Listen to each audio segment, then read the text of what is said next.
कोणताही किंवा प्रत्यक्ष प्रयोगाच्या मुद्द्यावर पुन्हा पुन्हा तपासून पाहता येईल. ते आहे त्याच्याकडे निष्कर्ष आणते.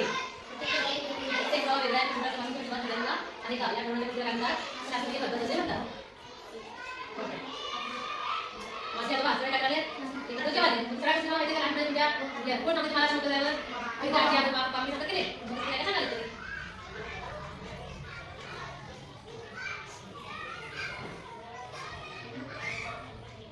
मला हा दिवस वगैरे चांगला सांगा ना तो त्यांना सांगतो ते काय म्हणतात वेगवेगळ्या आकाराचे होते काय नसतो तर आहे का कसं होता नाही का आमच्या घराला आईकडे काय करणार आपल्या सांगायला लागला आहे काय करायचा आईकडे काय करणार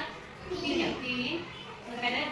7 कुठे गेला तरी 347 कुठे 347 नंतर 7 केलं तर काही कुठे गेला तरी 374 त्याचे 4 घेऊ 400 कुठे गेला तरी 477 तरी 70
किती संख्या तयार झाल्या